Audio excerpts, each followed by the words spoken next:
The Secret Garden by Frances Hodgson Burnett. Chapter 18. Thou munnot waste no time. Of course, Mary did not waken early the next morning. She slept late because she was tired, and when Martha brought her breakfast, she told her that though Colin was quite quiet, he was ill and feverish, as he always was after he had worn himself out with a fit of crying. Mary ate her breakfast slowly as she listened. "He says he wishes thou would please go and see him as soon as thou can," Martha said. "It's queer what a fancy he's took to thee. Thou did give it him last night for sure, didn't thou? Nobody else would have dared to do it. Poor lad, he's been spoiled till salt won't save him. Mother says as the two worst things as can happen to a child is never to have his own way, or always to have it. She doesn't know which is the worst. Thou was in a fine temper thyself, too, but he says to me when I went into his room, 'Please ask Miss Mary if she'll please come and talk to me.' Think o' him saying please. Will you go, miss?" "I'll run and see Dickon first," said Mary. "No, I'll go and see Colin first, and tell him— I know what I'll tell him," with a sudden inspiration. She had her hat on when she appeared in Colin's room, and for a second he looked disappointed. He was in bed. His face was pitifully white, and there were dark circles round his eyes. "I'm glad you came," he said. "My head aches, and I ache all over because I'm so tired. Are you going somewhere?" Mary went and leaned against his bed. "I won't be long," she said. "I'm going to Dickon, but I'll come back. Colin, it's something about the garden." His whole face brightened, and a little color came into it. "Oh, is it?" he cried out. "I dreamed about it all night. I heard you say something about gray changing into green, and I dreamed I was standing in a place all filled with trembling little green leaves, and there were birds on nests everywhere, and they looked so soft and still. I'll lie and think about it until you come back." In 5 minutes Mary was with Dickon in their garden. The fox and the crow were with him again, and this time he had brought 2 tame squirrels. "I came over on the pony this morning," he said.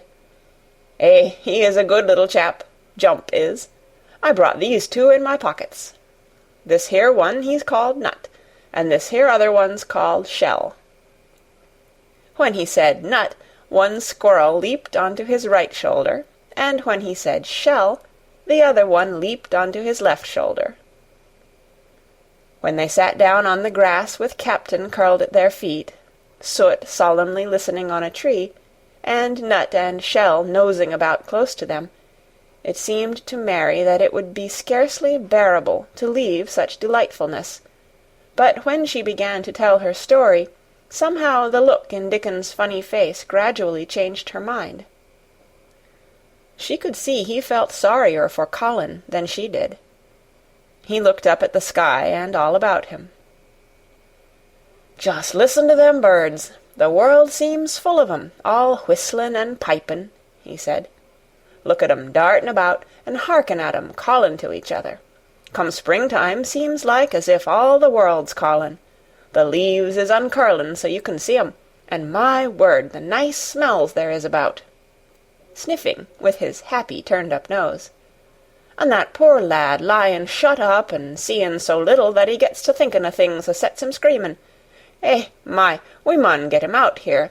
We mun get him watchin' and listenin' and sniffin' up the air, and get him just soaked through wi' sunshine. And we munnot lose no time about it." When he was very much interested, he often spoke quite broad Yorkshire, though at other times he tried to modify his dialect so that Mary could better understand.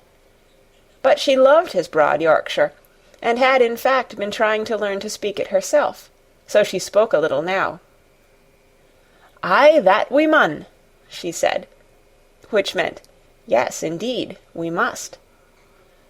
"I'll tell thee what us'll do first. she proceeded, and Dickon grinned, because when the little wench tried to twist her tongue into speaking Yorkshire, it amused him very much. "He's took a gradely fancy to thee. He wants to see thee, and he wants to see Soot and Captain. When I go back to the house to talk to him, I'll ax him if tha canna come and see him to-morrow morning, and bring the creatures with thee, and then, in a bit, when there's more leaves out, and happen a bud or two, we'll get him to come out, and thou shall push him in his chair, and we'll bring him here and show him everything." When she stopped, she was quite proud of herself. She had never made a long speech in Yorkshire before, and she had remembered very well. "Thou mun talk a bit of Yorkshire like that to Mester Colin," Dickon chuckled. "Thou'll make him laugh, and there's nowt as good for ill folk as laughing is.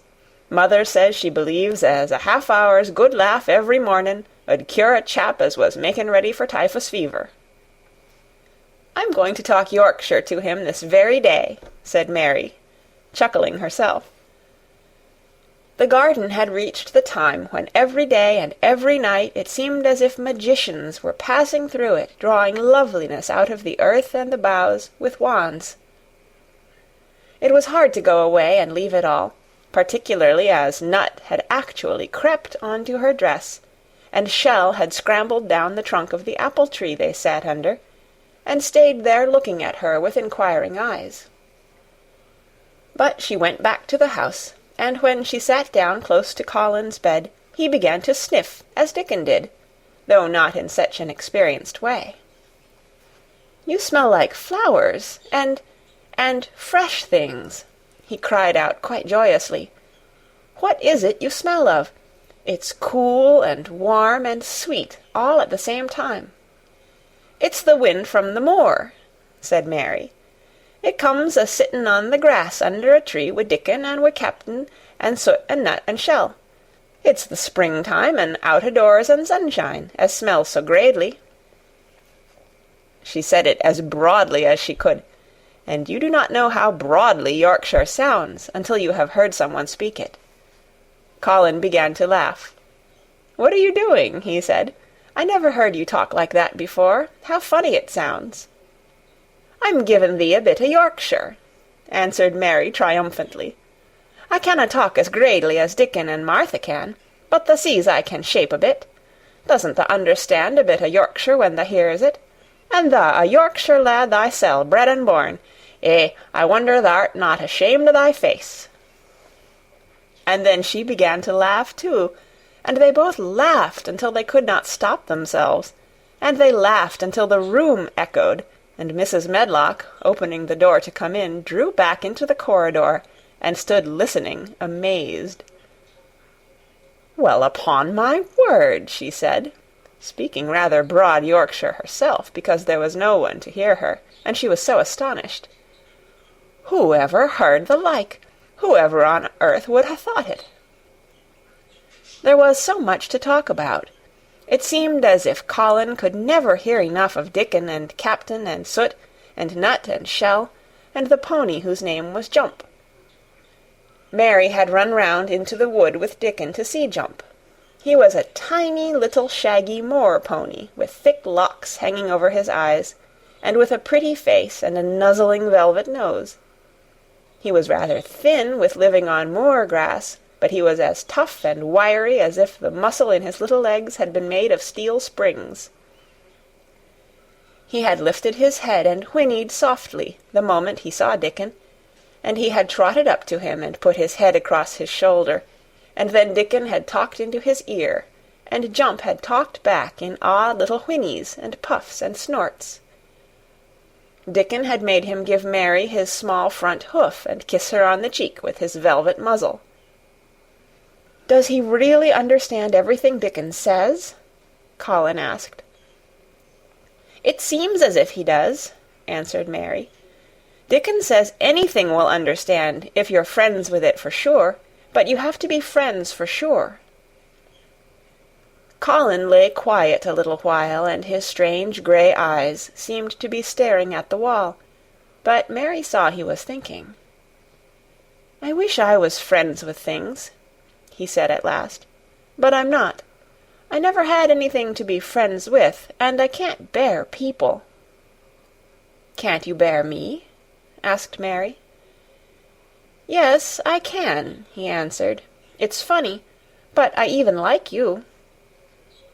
"Ben Weatherstaff said I was like him," said Mary. "He said he'd warrant we'd both got the same nasty tempers. I think you are like him, too. We are all three alike, you and I and Ben Weatherstaff. He said we were neither of us much to look at, and we were as sour as we looked. But I don't feel as sour as I used to before I knew the Robin and Dickon." "Did you feel as if you hated people?" "Yes," answered Mary, without any affectation. "I should have detested you if I had seen you before I saw the Robin and Dickon." Colin put out his thin hand and touched her. "Mary," he said, "I wish I hadn't said what I did about sending Dickon away. I hated you when you said he was like an angel, and I laughed at you, but perhaps he is." "Well, it was rather funny to say it," she admitted frankly, "because his nose does turn up, and he has a big mouth, and his clothes have patches all over them, and he talks broad Yorkshire, but if an angel did come to Yorkshire and live on the moor, if there was a Yorkshire angel, I believe he'd understand the green things and know how to make them grow, and he would know how to talk to the wild creatures as Dickon does, and they'd know he was friends for sure." "I shouldn't mind Dickon looking at me," said Colin. "I want to see him." "I'm glad you said that," answered Mary, because... Quite suddenly it came into her mind that this was the minute to tell him. Colin knew something new was coming. "Because what?" he cried eagerly. Mary was so anxious that she got up from her stool and came to him and caught hold of both his hands. "Can I trust you? I trusted Dickon because birds trusted him. Can I trust you for sure, she implored. Her face was so solemn that he almost whispered his answer. "Yes, yes." "Well, Dickon will come to see you tomorrow morning, and he'll bring his creatures with him." "Oh, oh!" Colin cried out in delight. "But that's not all," Mary went on, almost pale with solemn excitement. "The rest is better. There is a door into the garden. I found it. It is under the ivy on the wall." If he had been a strong, healthy boy, Colin would probably have shouted, "Hooray, hooray, hooray!" But he was weak and rather hysterical. His eyes grew bigger and bigger, and he gasped for breath. "Oh, Mary!" he cried out with a half-sob. "Shall I see it? Shall I get into it? Shall I live to get into it?" And he clutched her hands and dragged her toward him. "Of course you'll see it," snapped Mary indignantly. "Of course you'll live to get into it. Don't be silly." And she was so unhysterical and natural and childish that she brought him to his senses, and he began to laugh at himself. And a few minutes afterward she was sitting on her stool again, telling him not what she imagined the secret garden to be like, but what it really was, and Colin's aches and tiredness were forgotten, and he was listening enraptured. "It is just what you thought it would be," he said at last. "It sounds just as if you had really seen it. You know I said that when you told me first." Mary hesitated about 2 minutes, and then boldly spoke the truth. "I had seen it, and I had been in," she said. "I found the key and got in weeks ago, but I daren't tell you. I daren't, because I was so afraid I couldn't trust you for sure." End of chapter 18. Read by Kara Schallenberg on February 9th, 2006, in Oceanside, California.